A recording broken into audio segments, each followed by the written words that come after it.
BA पाठ द्वितीय, प्रश्न पत्र है द्वितीय, और आज का विषय है पत्रकार के दायित्व का नियमन। जिन देशों में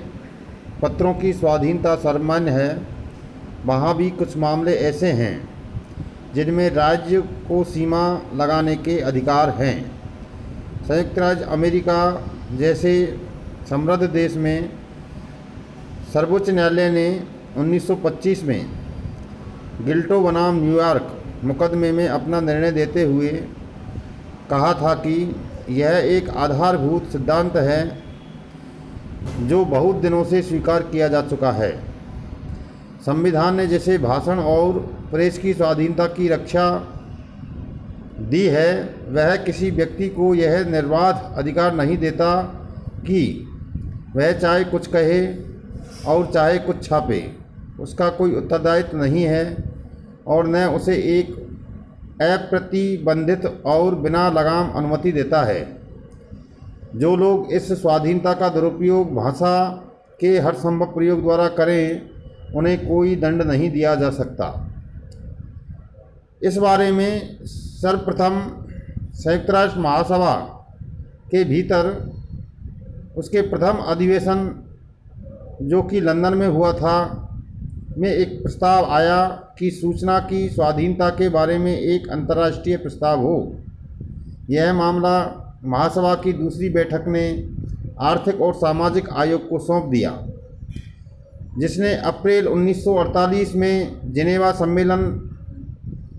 में इस बारे में 3 प्रस्ताव पारित किए। इन प्रस्तावों में जहां सूचना और राय देने और प्राप्त करने की स्वाधीनता के बारे में यह कहा कि हर एक देश अपने नागरिकों को और अन्य देशों के नागरिकों को जो इस प्रस्ताव से सहमत हैं, अपने क्षेत्र में इस तरह की स्वाधीनता देगा और सरकार उसके काम में बाधा नहीं डालेगी। लेकिन उस प्रस्ताव में यह भी सम्मिलित कर दिया गया कि उपर्युक्त तो स्वाधीनता के साथ कर्तव्य और दायित्व भी होंगे और इसीलिए आवश्यक प्रतिबंध, शर्तें या दंड भी लगाए जा सकते हैं।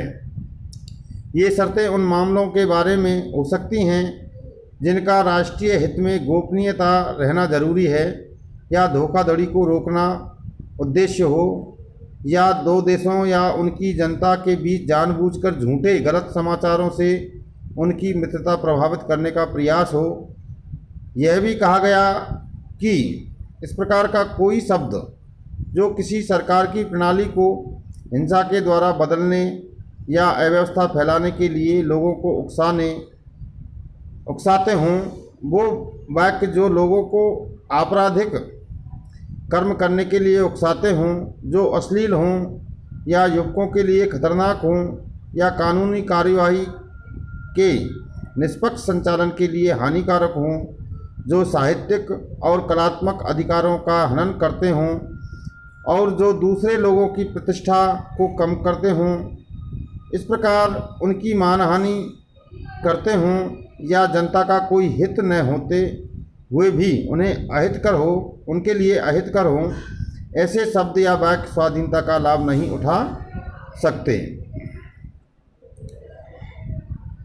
समाचार पत्रों पर कुछ न कुछ प्रतिबंध प्रस्तावित देशों के भीतर होते रहे हैं, परंतु उन पर एकमत्य नहीं हो सका और यह प्रस्ताव मानवाधिकारों की परिभाषा में सम्मिलित नहीं किए जा सके। आर्थिक और सामाजिक परिषद के रिपोर्टर श्री लोपेज के एक संशोधन रखा था, जो अनुच्छेद 1 में जिन स्वाधीनताओं का उल्लेख किया गया है, उनका उपयोग करते समय कुछ कर्तव्य और दायित्व भी आ जाते हैं। इसीलिए इन पर कुछ सीमाएं हो सकती हैं, पर ये सीमाएं कानून द्वारा स्पष्ट होंगी और उन कानूनों के अनुसार उपयोग में लाई जाएंगी जो औरों के प्रतिष्ठा संबंधी अधिकारों, राष्ट्रीय सुरक्षा की रक्षा तथा अपराध और अव्यवस्था को रोकने के लिए हों और सार्वजनिक स्वास्थ्य व नैतिकता की रक्षा के लिए हों। इस प्रकार का उन्होंने एक अनुच्छेद लाए थे जिसमें ये बातें कही गई हैं। यूरोप में भी 4 नवंबर 1950 को जो प्रस्ताव स्वीकृत किया उसमें भी उपरोक्त भावना के अनुकूल स्वाधीनता पर कुछ प्रतिबंध लगाने की सिफारिश की गई थी। तो इस प्रकार से पत्रकार के दायित्व का एक नियमन होना चाहिए। अब प्रश्न उठता है कि पत्रकार के या पत्रकारों के कुछ दायित्व भी निर्धारित होने चाहिए। जैसे संसार के अनेक देशों में उनके फौजदारी और दीवानी कानून में यह व्यवस्था है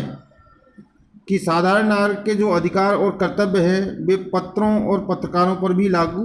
होते हैं, लेकिन कुछ देशों में कानून के द्वारा पत्रकारिता के धंधे और प्रेस की स्वाधीनता को विशेष दर्जा दिया गया है।